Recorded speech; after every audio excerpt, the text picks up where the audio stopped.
Que a graça e paz do Senhor Jesus alcance, abunde na vida dos irmãos. Vamos abrir no Evangelho de João, João 1,19. Este foi o testemunho de João, quando os judeus de Jerusalém enviaram sacerdotes e levitas para lhe perguntarem quem ele era. Ele confessou e não negou, declarou abertamente: não sou o Cristo. Perguntaram-lhe: então, quem é você? É Elias?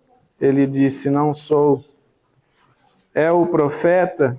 Ele respondeu: não. Finalmente perguntaram: quem é você? Dê-nos uma resposta para que a levemos àqueles que nos enviaram. Que diz você acerca de si próprio? João respondeu com as palavras do profeta Isaías: eu sou a voz do que clama no deserto. Façam um caminho reto para o Senhor. Alguns fariseus que tinham sido enviados interrogaram-no: então, por que você batiza, se não é o Cristo, nem Elias, nem o profeta? Respondeu João: eu batizo com água, mas entre vocês está alguém que vocês não conhecem. Ele é aquele que vem depois de mim. Eu não sou digno de desamarrar as correias das suas sandálias. Tudo isso aconteceu em Betânia, do outro lado do Jordão, onde João estava batizando. No dia seguinte, João viu Jesus aproximando-se e disse: vejam, é o Cordeiro de Deus que tira o pecado do mundo. Esse é aquele a quem eu me referi quando disse: vem depois de mim um homem que é superior a mim, porque já existia antes de mim. Eu mesmo não o conhecia, mas por isso é que vim batizando com água, para que ele viesse a ser revelado a Israel. Então João deu o seguinte testemunho: eu vi o Espírito descer dos céus como pomba e permanecer sobre ele. Eu não o teria o reconhecido se aquele que me enviou para batizar com água não me tivesse dito: aquele sobre quem você vira o Espírito descer e permanecer, este é o que batiza com o Espírito Santo. Eu vi e testifico que este é o Filho de Deus. Irmãos, então depois do prólogo que João deu o pano de fundo para todo o seu testemunho de quem é Jesus, dessa carta, desse evangelho, né, desse relato que ele escreve do Filho de Deus, ele então começa a falar e mostrar e provar, através de tudo que ele vai escrever aqui, que Jesus é realmente aquele que ele disse que era na introdução. Então ele vai começar com o ministério e o movimento que surgiu com João Batista naqueles dias. Então a primeira evidência que o evangelista vai dar foi esse grande avivamento que aconteceu ali. Às vezes nós lemos os textos e não notamos quão grande foi aquele movimento de João Batista. E esse foi um movimento que havia sido profetizado no Velho Testamento. Então João está tomando esse movimento, esse avivamento de João Batista, que estava profetizado, e ele vai dizer o que João Batista falou a respeito de Cristo, como essa primeira prova. Então veio um homem que estava profetizado e ele disse, e o que ele disse a gente precisa entender e crer, né? Então é a primeira coisa que João, o evangelista, vai colocar no seu evangelho. E o testemunho que João Batista deu é que Jesus é o Cristo esperado, o Messias esperado, o Filho eterno de Deus, que ele disse que Jesus existia antes dele. João Batista disse que ele era o Cordeiro de Deus, foi o testemunho de João Batista, é o Cordeiro de Deus, que tira o pecado do mundo. E João Batista também disse que ele é aquele que batiza com o Espírito Santo. Então nós vamos ver essas coisas hoje com a ajuda do Senhor. Então quem que é João Batista? Se você puder abrir em Lucas capítulo 3, versículo 1. Lucas, como ele era um bom historiador, ele coloca todo o contexto histórico desse movimento.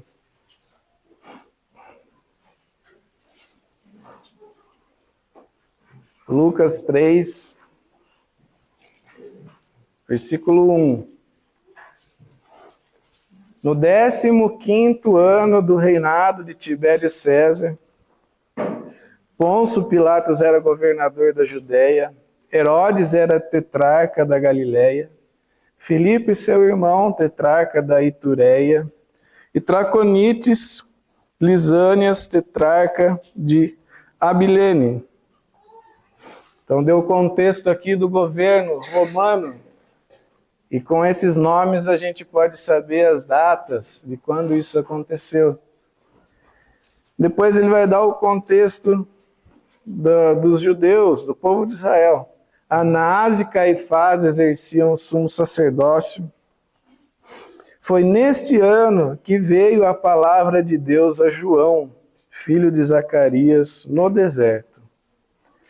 Ele percorreu toda a região próxima ao Jordão, pregando o batismo de arrependimento para o perdão dos pecados. Então, depois de aproximadamente 400 anos de silêncio, 400 anos que a palavra de Deus não vinha a ninguém, a nenhum profeta, Lucas diz aqui que veio a palavra do Senhor a João Batista. É o mesmo que era usado para os profetas registrados no Antigo Testamento. Veio a palavra do Senhor a João Batista. E o seu nome, João, você sabe o que significa João? João significa o Senhor, ou Yahvé, né? É gracioso, é misericordioso. Um bom nome para o seu ministério. E o nome dele é muito importante, porque queriam dar um outro nome para ele, vocês lembram? Mas o anjo disse que o nome dele seria João. E Zacarias teve que escrever lá que o nome dele era João. Porque ele iria anunciar que Deus, o Deus de Israel, é um Deus misericordioso. Então, o texto que nós lemos começa assim: esse foi o testemunho de João, quando os judeus de Jerusalém enviaram sacerdotes e levitas para lhe perguntarem: quem é você? Os líderes religiosos da época, o Sinédrio, que era aquele grupo de religiosos que julgavam, investigavam as coisas concernentes à religião, por o movimento de João Batista ser grande demais, ele não podia ser ignorado. E era função do Sinédrio, desses líderes, investigar e ver se não estava acontecendo alguma coisa errada. E então eles mandaram um grupo lá para perguntar para João: e aí, quem que é você? O que você está fazendo? Fale para a gente quem é você, qual é essa sua autoridade. E também havia, nesse tempo, nesses anos aqui, havia uma grande expectativa. de que o tempo das profecias com relação ao Messias havia chegado. O povo estava em grande expectativa. Se você ler em Lucas, capítulo 3, versículo 15, diz assim, ó, o povo estava em grande expectativa, pensando no seu coração se acaso João não seria o Cristo. Havia um grande alvoroço no meio do povo. E em Lucas, no mesmo capítulo 3, no versículo 7, diz assim, então João dizia às multidões que saíam para serem batizadas por ele. Então, multidões saíam a João para serem batizadas. O povo estava em grande expectativa. Será que não é o Cristo? Então, os líderes religiosos tiveram que mandar um grupo para investigar. O que está acontecendo? Então, eles perguntaram, quem é você? E no versículo 20, João, o evangelista, escreve assim, ele confessou e não negou, declarou abertamente, não sou o Cristo. Ele falou, não sou o Cristo. No versículo 21, perguntaram-lhe, então, quem é você? Quem é você? E aqui eles começam, então já que não é o Cristo, então eles perguntaram de mais duas figuras. Quem é você? É Elias? Não sou, ele disse. É o profeta, não é um profeta, é o profeta. Ele falou, não, também não sou. Havia uma profecia de que Deus enviaria Elias antes do dia do Senhor. Você abrir lá em Malaquias, capítulo 4, versículo 5, diz assim, vejam, eu enviarei a vocês o profeta Elias, antes que venha o grande e temível dia do Senhor. Ele fará que o coração dos pais se voltem para os seus filhos, o coração dos filhos para os seus pais. Do contrário, eu virei e castigarei a terra, separando-a para a destruição. Malaquias está aqui no finalzinho do Velho Testamento, praticamente são as últimas palavras aqui de Deus. E então eles tinham os religiosos tinham essa profecia, eles falavam, Elias vai vir de algum jeito, Elias vai aparecer. Elias morreu? Elias não morreu. Elias foi levado aos céus, vivo. Então eles falavam, então Deus vai mandar Elias de volta antes que venha o Messias, antes que venha o dia do Senhor. Se você quiser ver lá se Elias morreu ou não, está em 2 Reis, capítulo 2, versículo 11. Mas João, ele fala, não, eu não sou Elias. E é interessante notar que essa resposta aqui de João Batista parece contradizer o que o próprio Senhor Jesus falou dele. Lá em Mateus, capítulo 17, versículo 10, diz assim, Mateus 17, 10. Os discípulos lhe perguntaram, então, por que os mestres da lei dizem que é necessário que Elias venha primeiro? Jesus respondeu, de fato, Elias virá e restaurará todas as coisas. Eu, porém, digo a vocês que Elias já veio. Jesus falou para ele, Elias já veio. E eles não o reconheceram, mas fizeram com ele tudo o que quiseram. Da mesma forma, o Filho do Homem será maltratado por eles. Eles quem? Os religiosos da época. Então os discípulos entenderam que era acerca de João Batista que ele tinha falado. Então Jesus falou que Elias já tinha vindo e que Elias era João Batista. Mas João Batista falou, não, eu não sou Elias. E agora, o que a gente faz com isso, hein?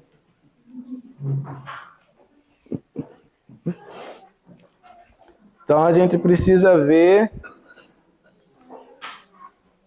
Quem será que está certo? Se a gente olhar a mensagem que o anjo entregou a Isabel, e abrir lá em Lucas, capítulo 1, versículo 16. Lucas 1, 16. Então, está falando sobre João Batista. Então diz assim: fará retornar muitos do povo de Israel ao Senhor, o Deus deles. Ele irá adiante do Senhor, no espírito e no poder de Elias, para fazer voltar o coração dos pais aos filhos e os desobedientes à sabedoria dos justos. E assim deixar um povo preparado para o Senhor. Então, João disse, eu não sou Elias. Elias deve estar lá com Deus. Eu não sou Elias. Mas o anjo disse que ele viria no espírito e no poder de Elias. Não que era Elias mesmo. Mas aí a gente pode falar, mas o que é ir no espírito e no poder de Elias? Os irmãos faz tempo que não leem o livro de Reis, onde conta tudo o que aconteceu ali com Elias. Se a gente lê lá toda a história de Elias, a gente vai conseguir entender bem o que era ir no poder e no espírito de Elias. Mas, resumindo, Elias, o ministério dele era expor e denunciar o pecado do povo e dos seus líderes, de uma maneira muito ousada e corajosa. E ele chamava o povo para se arrepender e para ter uma nova vida, para obedecer às leis e os mandamentos de Deus. Foi isso que Elias fez no seu tempo. Ele denunciou o rei Acabe, lembra aquela história dos profetas de Baal, que caiu fogo do céu. Naquele dia, ele fez a oração, quando ele estava pedindo para Deus queimar aquela oferta que ele encharcou com água, aquele sacrifício lá, Ele diz assim na sua oração, responda-me, ó Senhor, responda-me, para que esse povo saiba que tu, ó Senhor, és Deus, e que fazes o coração deles voltar para ti. Esse era o ministério de Elias, fazer o coração do povo voltar para Deus. O povo estava na idolatria, o povo estava, assim, numa situação muito degradada espiritualmente. E esse era o ministério de Elias. Ele confrontou Acabe, confrontou Jezabel, e ele foi perseguido, e ele chamava o povo para se arrepender. Então era isso que João Batista iria fazer. Preparar o caminho para o Senhor, como o anjo disse aqui para Isabel. Deixar um povo preparado para receber o Senhor, o Messias. E muitas pessoas iam até João para serem batizadas. Muitas, como a gente viu, multidões estavam indo.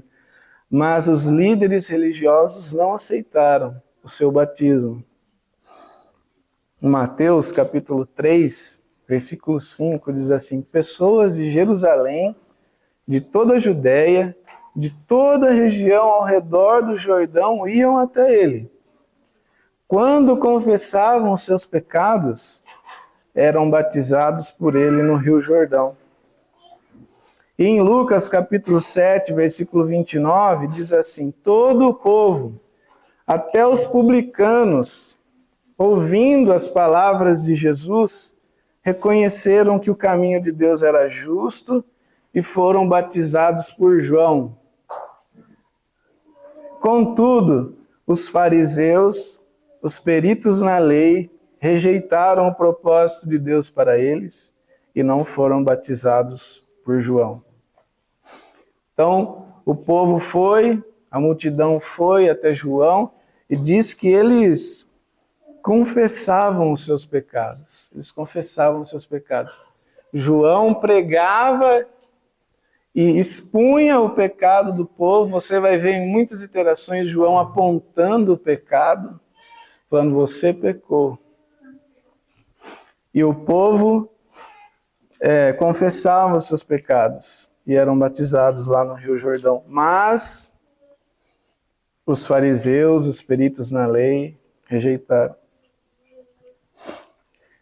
Então, esse é João Batista no espírito e no poder de Elias. Mas teve uma outra pergunta que fizeram para ele. Qual era? Você é Elias? Não sou. Quem que era o outro? Você é o profeta? Você é o profeta? E lá em Deuteronômio, capítulo 19, capítulo 18, versículo 15, Deus faz uma promessa para Moisés. Fala assim, ó: o Senhor, o seu Deus, levantará dentre os seus próprios irmãos um profeta como eu. Vocês devem ouvi-lo, pois foi isso que pediram ao Senhor, o seu Deus, em Horebe, no dia em que se reuniram, quando disseram: não queremos mais ouvir a voz do Senhor, o nosso Deus, nem ver o seu grande fogo, senão morreremos. O Senhor me disse: eles têm razão. Eles têm razão. Levantarei do meio dos seus irmãos um profeta como você. Deus está falando para Moisés: levantarei do meio dos seus irmãos um profeta como você, em cuja boca porei as minhas palavras, e ele dirá a vocês tudo o que eu lhe ordenar. Se alguém não ouvir as minhas palavras, que o profeta falar em meu nome, eu mesmo lhe pedirei contas. Então, havia também essa profecia que viria um profeta. O profeta, não era um profeta, era o profeta que eles estavam esperando, e esse profeta ia falar as palavras de Deus, e Deus mesmo ia pedir conta de quem não ouvisse esse profeta. E os líderes religiosos estavam pensando: será que é o profeta? Depois de 400 anos, é o profeta? Mas João também falou: não sou o profeta, não sou o profeta. E nós sabemos que esse profeta aqui é o próprio Jesus. Mas não vem ao caso aqui da interação aqui com João. Ele falou: eu não sou o profeta. No versículo 22, João 1, 22. Finalmente perguntaram: quem é você?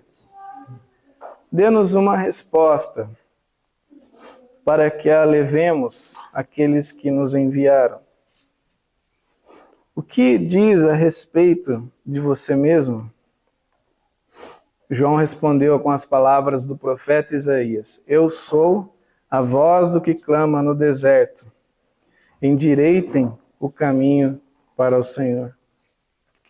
Então João responde para eles: eu sou aquele que o profeta Isaías prometeu. Vamos abrir lá em Isaías 40, versículo 3. Uma voz clama: no deserto preparem o caminho para o Senhor.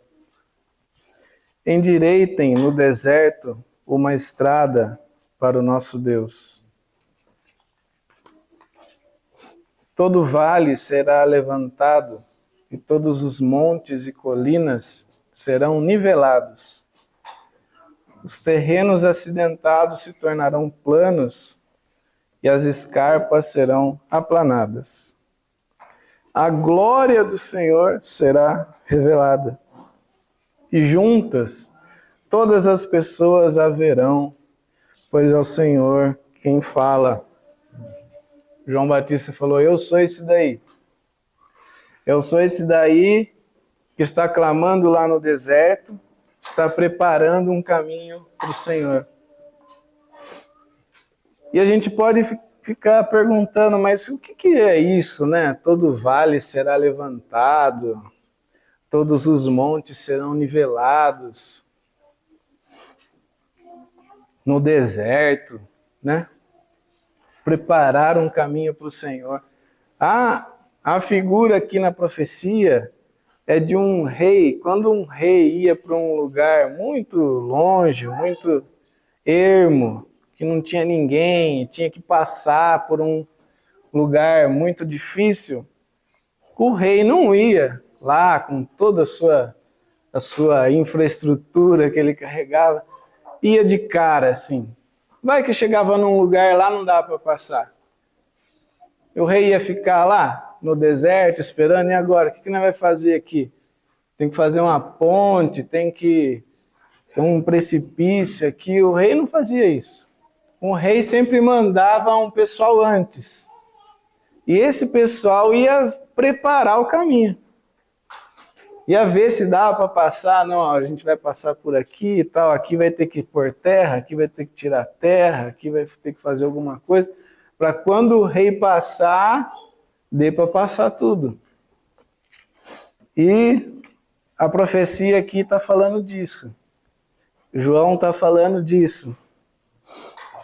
A profecia lá tinha um sentido primário de consolar o povo judeu que estava cativo na Babilônia e que eles iriam voltar para a Judéia. E havia um grande deserto ali entre esses dois lugares, né? Mas o sentido que João está colocando aqui, trazendo para ele, e confirmado depois para Jesus, era dessa, não a libertação, mas do cativeiro da Babilônia, mas do cativeiro do pecado e da morte, que todos nós nos encontramos, que o próprio Cristo, Rei Cordeiro, iria libertar, iria fazer essa obra. Então João era aquele que foi enviado à frente para preparar o caminho. E preparar o caminho não era mais agora na areia e fazer ponte, era preparar os corações para que depois eles fossem libertos pelo Rei Jesus. E tem um versículo em Lucas, capítulo 1, versículos 76 e 77. Esse trecho vai traduzir para nós o que era então aplanar e nivelar o terreno, né, no ministério de João, de fato. Lucas 1, versículos 76 e 77. E você, meu filho, será chamado profeta do Altíssimo, pois irá adiante do Senhor para lhe preparar o caminho. Opa! Então é de João Batista, vai vindo adiante do Senhor para preparar o caminho. O que ele vai fazer então para preparar o caminho?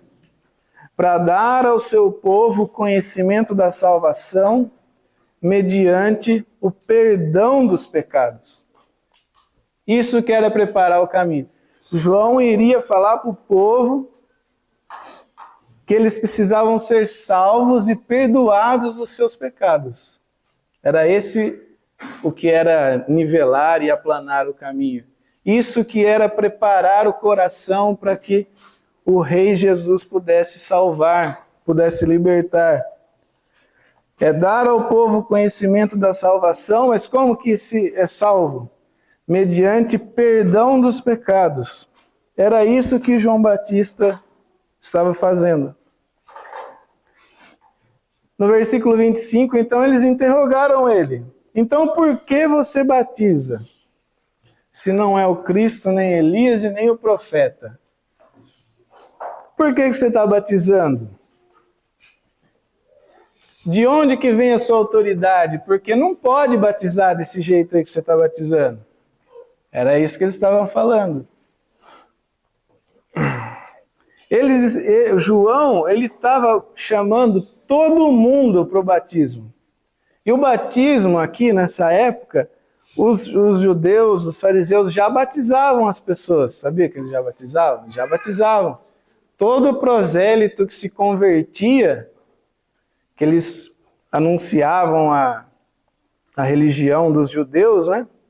Então eles faziam esse ritual de purificação. Ele batizava esse prosélito quando ele era convertido, mostrando para ele que ele era impuro, que ele precisava ser purificado. E depois ele tinha que ainda oferecer um sacrifício pelo seu pecado. Mas João Batista, ele não estava chamando prosélitos para batismo. Ele estava chamando o povo todo. Todos os judeus, todos os fariseus, todo mundo ele estava chamando para batizar e estava batizando. Ele estava batizando judeu. Então esses mestres da lei falaram, mas então por que você está batizando? Que autoridade que é a sua, que você está introduzindo agora um ritual novo aqui? E João respondeu no versículo 26, eu batizo com água, mas entre vocês está alguém que vocês não conhecem. João, ele não negou que estava introduzindo algo novo, mas ele apontou para uma coisa ainda maior, uma novidade ainda maior. Ele está apontando, já começou a falar de Jesus aqui, ó, entre vocês está alguém que vocês não conhecem. Ele falou, entre vocês aqui o Cristo já está aqui misturado com o povo.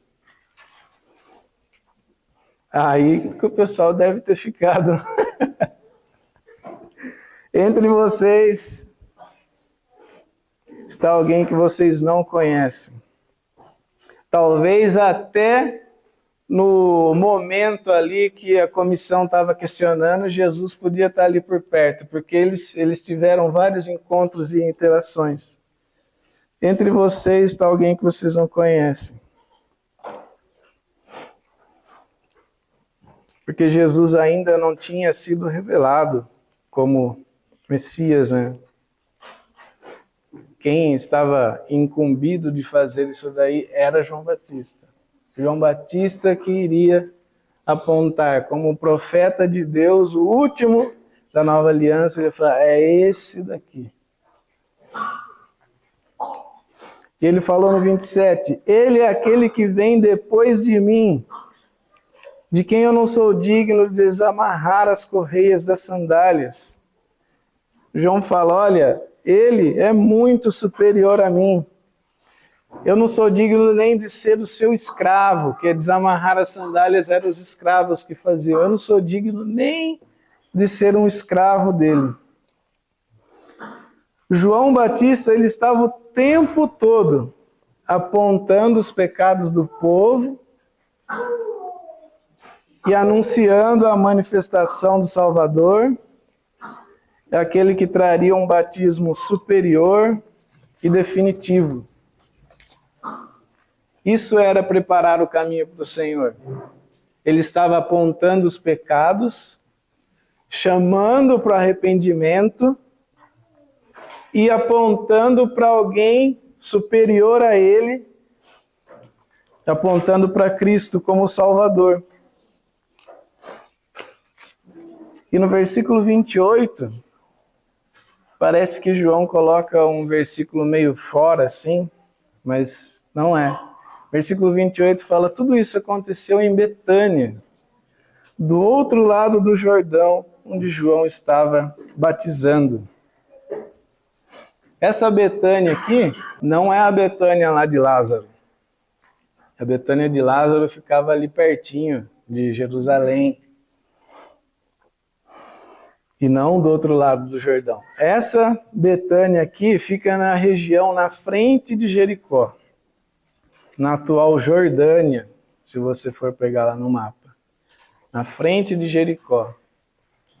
E essa região aqui, foi exatamente nessa região que Josué atravessou o Rio Jordão com o povo de Israel quando ele foi entrar na Terra Prometida. Eles ficaram ali acampados na frente de Jericó por um bom tempo e depois eles entraram por ali. E João Batista, ele estava, o evangelista aqui, né, colocando essa informação, e o próprio João Batista, que Deus levou ele lá naquele lugar lá, ele estava apontando agora para uma nova terra prometida, que o povo ia entrar, a terra prometida de verdade, que era o reino de Deus. E um novo Josué iria atravessar com eles o Rio Jordão. Sabe qual que é o nome de Jesus em hebraico e aramaico, no idioma original deles lá? Como que Jesus chamava? Josué. Josué era o nome dele. Jesus é o nome grego, né? Então, o Josué verdadeiro iria atravessar o Rio Jordão para entrar na verdadeira terra prometida, que era o reino de Deus. Era isso que João estava fazendo. Eu queria parar por aqui, por enquanto, para a gente tirar algumas aplicações disso para nós. A primeira coisa, irmãos, não sei se os irmãos perceberam no texto, é como João Batista ele é um modelo de evangelista, daquele que prega o evangelho. Ele é um modelo de evangelista. Quando a gente vai pregar o evangelho, todos devem pregar o evangelho, a primeira coisa que nós devemos pregar e começar é igual João Batista. É a exposição do pecado e das ofensas contra Deus e a ira vindoura.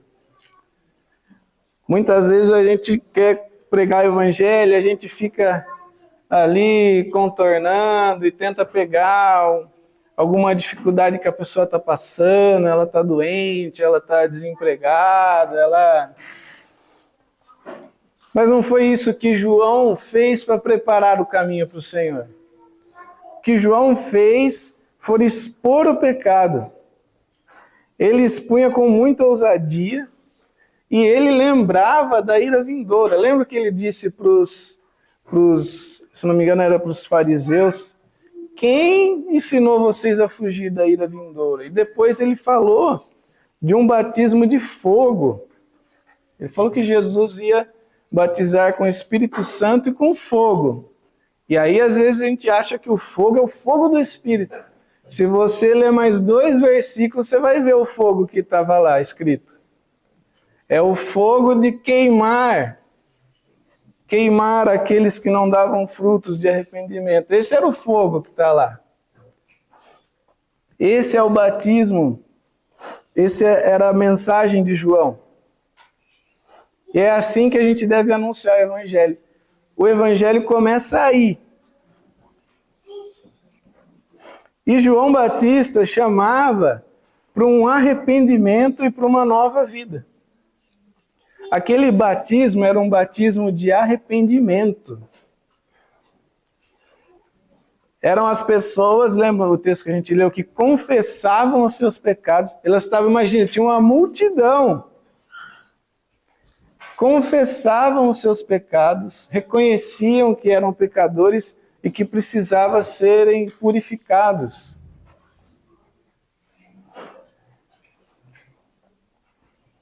O arrependimento ele é fundamental, porque senão, como que o pecador vai querer um salvador? Vai salvar ele do quê? Quando alguém vai para Cristo, ele vai para Cristo desesperado. Não é, você aceita Jesus? Não estou afim, mas aceita Ele. Aceita, rapaz, você não sabe o que você está perdendo. E como se Jesus tivesse que, assim, implorar para aquele pecador aceitar Ele. Não, é o contrário. É o pecador que implora por salvação. Esse é que é o Evangelho. E por isso que às vezes tem muitas igrejas cheias, é tão difícil, parece que ninguém quer saber nada de Deus, porque na verdade nunca imploraram pelo Salvador e nunca nasceram de novo. Estão ali porque prometeram alguma coisa para eles. Pregar o Evangelho é isso, expor os pecados, as ofensas contra Deus, a ira vindoura, chamar pelo arrependimento, ordenar o arrependimento. João Batista dizia, arrependam-se, arrependam-se, arrependam-se. E para aqueles que fingiam arrependimento, ele fala, opa, você não. Dê frutos que mostram que você realmente está arrependido. Os religiosos, eles queriam ir lá só fazer um ritual. E tinha uns que eram tão orgulhosos que iam procurar Jesus à noite, para ninguém ver. Mas João Batista estava lá no meio da multidão. E eles precisavam confessar os seus pecados publicamente e serem batizados. E a terceira coisa que João Batista fazia e nós devemos fazer é apontar para Jesus como esse sacrifício pelo pecado. Porque só se arrepender não basta. A gente podia estar totalmente arrependido do nosso pecado e a gente iria queimar e perecer eternamente do mesmo jeito. Porque Deus é justo e Ele não pode apagar o nosso pecado. Ele não pode pegar as ofensas e jogar debaixo do tapete. Ele não pode simplesmente esquecer. Porque se Ele fizesse isso, Ele seria um juiz injusto. Alguém precisa pagar. Alguém tem que morrer. Eu disse que vai morrer, alguém tem que morrer. Por isso que, quando nós falamos do Evangelho, então nós apontamos para o sacrifício de Cristo. Olha aí, o Cordeiro de Deus, era o que João dizia. E a quarta coisa é que João apenas preparava o caminho para o Senhor. Isso é maravilhoso, irmãos. João Batista preparava o caminho para o Senhor. Quem salvava era o próprio Senhor. Quem salvou e quem iria fazer a obra toda era o próprio Jesus. Ele só preparou. João estava sempre apontando para aquele que viria depois dele. Olha, vai vir um depois de mim. João estava, não sei se vocês percebem, ele estava sempre gerando uma expectativa no coração das pessoas. Ó, vai vir alguém depois de mim. O que eu estou fazendo aqui, eu só estou preparando. Vai vir alguém que realmente vai fazer a obra nos seus corações. E é assim que nós devemos pregar o Evangelho. Ó, você tem pecado contra Deus, está perdido, a ira de Deus está sobre você, você precisa se arrepender. Jesus Cristo morreu pelos seus pecados. E ore e busque a Deus que Ele pode te salvar. Nunca aquele que prega o Evangelho vai bater o martelo lá, não, pá, realmente, esse aí, agora você está convertido. Agora você pode ficar tranquilo. Depois que você fizer isso aqui, tal, for batizado, for apresentado aqui, a hora que você fizer tudo isso daí, aí, não. É o próprio Cristo que vai salvar. O próprio Espírito Santo que vai confirmar no coração e dar o testemunho de que nasceu de novo. Nós só preparamos o caminho. Nós só anunciamos a verdade. E é o próprio Senhor que faz. Isso também tira um peso do nosso coração. E a gente não dá nenhuma falsa segurança para as pessoas. Porque às vezes a gente cria um sistema religioso que depois que a pessoa bateu todos os checklists, você fala, tá, não. Porque a gente pode criar uma falsa segurança. E chegar no último dia, essa pessoa descobrir que ela estava confiando no que o Daniel falou para ela. Aí o Daniel falou que eu estou salvo. Ele falou que depois que eu fizesse tudo isso, orasse, fizesse oração, fosse nos cultos e tal, eu estava bem, não está. É o próprio Jesus que vai fazer a obra e confirmar e vai salvar e vai testemunhar no coração do pecador. E agora uma aplicação para nós que estamos aqui, que a gente vem todo domingo, a gente pode ser como eu, nasci num lar cristão, ia na escola dominical, ouvia. Como diz o pessoal, fui indo, e eu, né? Você pode ser como eu. Você está aqui há bastante tempo. Mas a primeira coisa demandada no Evangelho é arrependimento.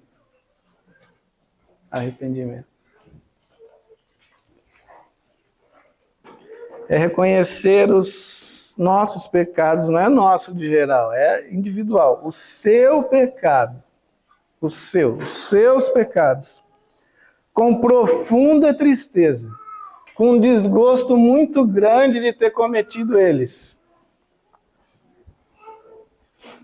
de ter ofendido a Deus. Você percebe que Deus é tão altíssimo e santo que ele não pode ser ofendido. E concorda que merece o castigo de Deus. Eu concordo, eu mereço a ira de Deus eternamente. E ter certeza que ela cairá sobre você, se Deus não tiver misericórdia da sua alma. Isso é arrependimento. Lá em Ezequiel, capítulo 36, versículo 31, tem uma descrição do que é arrependimento.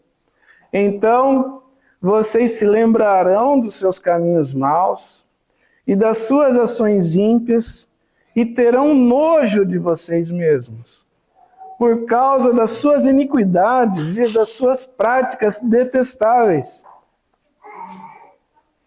Quero que saibam que não farei isso por causa de vocês, declara o soberano Senhor. Envergonhem-se e humilhem-se por causa da sua conduta. Isso é o arrependimento que a Bíblia e que Deus demanda.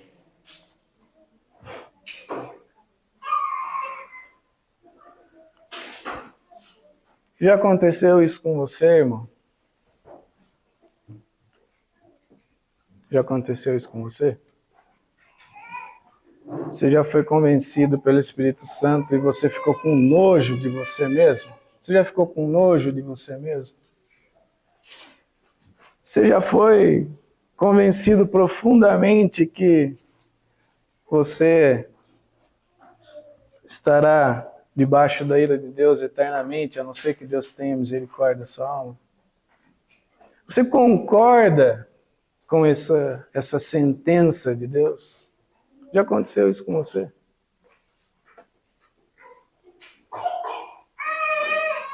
Você já se envergonhou? Você já se humilhou diante de Deus? Você já se humilhou diante de Deus?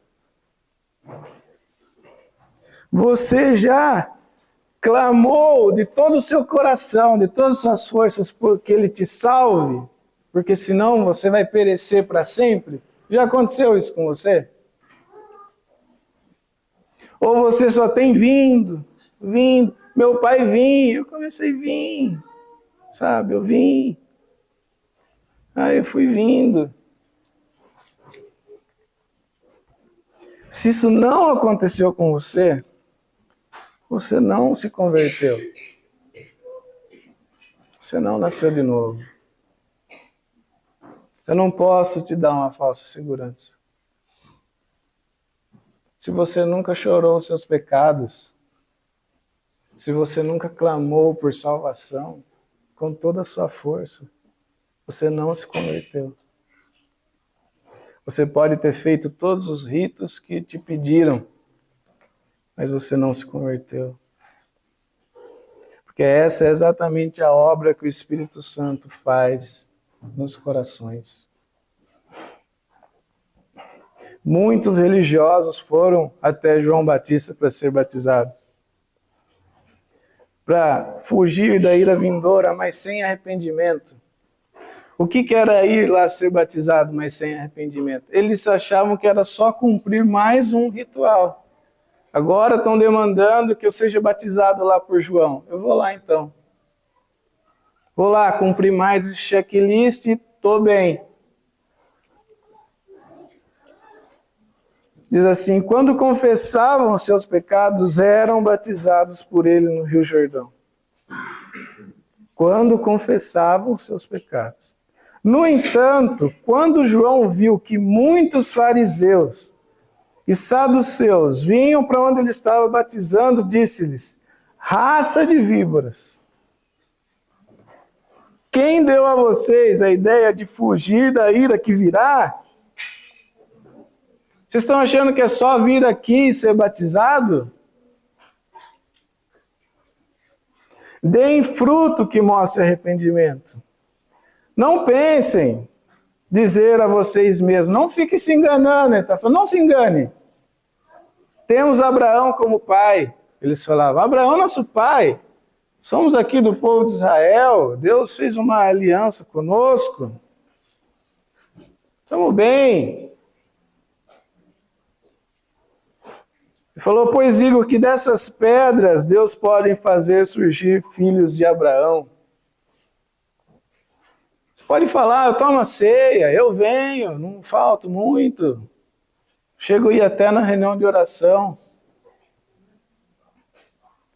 Eu consigo ler alguns versículos por semana. Não. Para entrar no reino de Deus tem uma porta. A porta é Cristo Jesus, mas é necessário entrar por ela arrependido. Clamando pelo Salvador.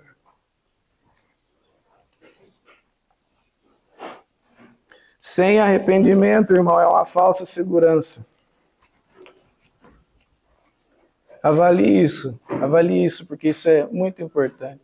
Você pode estar frequentando cultos em vão, irmão. Você pode estar há anos ouvindo o evangelho e nada aconteceu na sua vida. E falar com amor, às vezes é necessário dizer a verdade.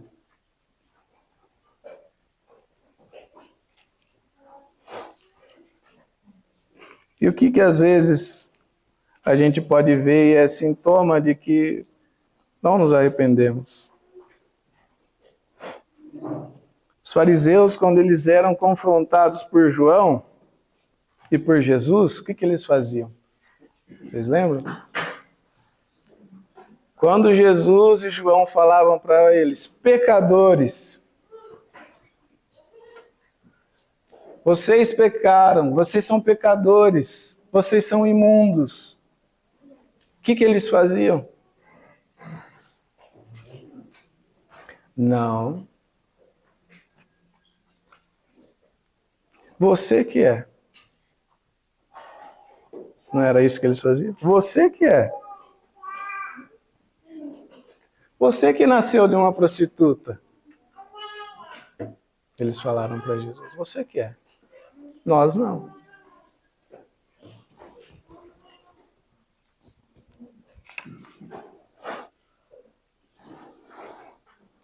Esse é o sintoma daquele que nunca se arrependeu.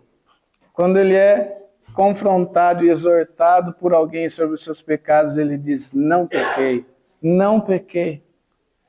E geralmente seguem o caminho dos fariseus, você que pecou. Ele acusa aquele que veio apontar o seu pecado, você que é pecador, não eu. E muitas vezes, irmãos, infelizmente, na minha própria experiência, tem sido a reação de muitos irmãos no nosso meio. Não aceitam nenhuma exortação. Não admitem nenhum pecado. A gente prefere se justificar ao invés de se arrepender e receber a justiça de Cristo. Davi, quando Natan chegou e falou, você pecou, Davi. O que ele falou? Pequei. Pequei. Ele não deu uma palavra a mais, irmãos. Ele disse assim, pequei contra ti somente. Um coração arrependido, ele não para quando ele se arrependeu inicialmente, ele é todos os dias convencido dos seus pecados. Quando alguém vem falar dos nossos pecados, irmãos,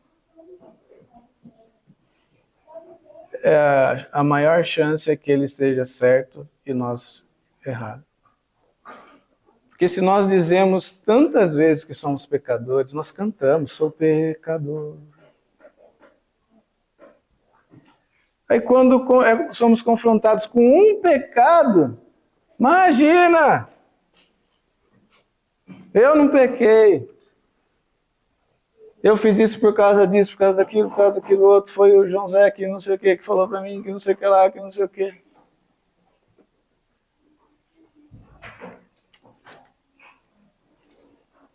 Vamos ver se dá para a gente continuar mais.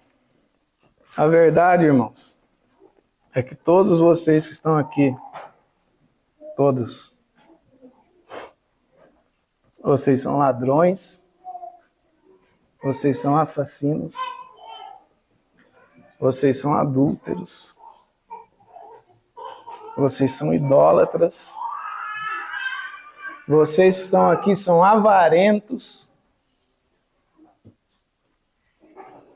vocês estão aqui são orgulhosos, vocês, não o outro lá, vocês.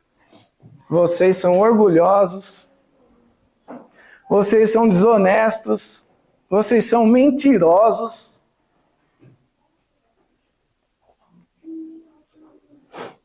Vocês são maldosos.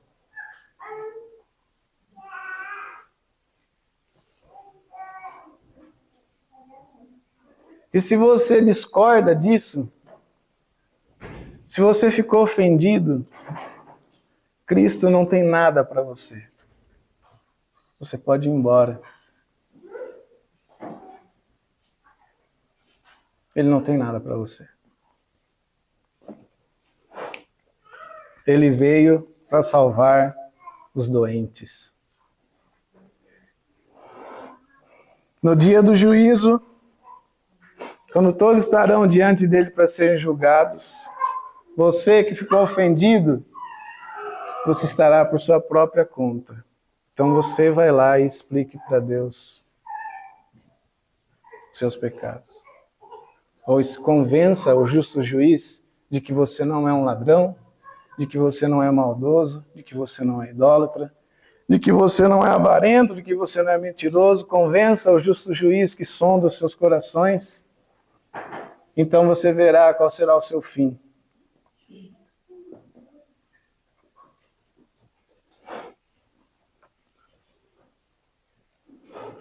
Agora, se você reconhece que isso tudo que eu falei é verdade, e você sente vergonha de você mesmo, é sinal que o Espírito Santo está trabalhando no seu coração. Então, a boa notícia do Evangelho, o próximo versículo que João escreveu, ele diz assim: vejam, olhem para aquele homem ali. Ele é o Cordeiro de Deus que tira o pecado do mundo.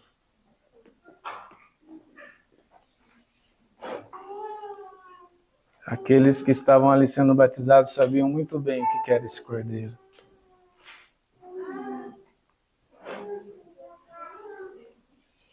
A palavra tira o pecado do mundo, tira aqui, é que levanta o peso e coloca sobre si e carrega para longe. É isso que João estava falando. É alguém que pega um peso, coloca sobre si e carrega para longe.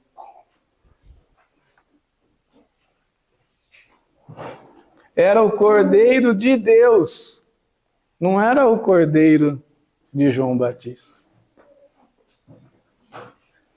Muitos levavam os seus cordeiros para serem sacrificados, não é verdade? Muitos levavam. Preparavam, levavam o cordeirinho, comiam o cordeirinho na Páscoa. Mas agora ia chegar uma coisa totalmente nova. Deus ia fazer o seu sacrifício.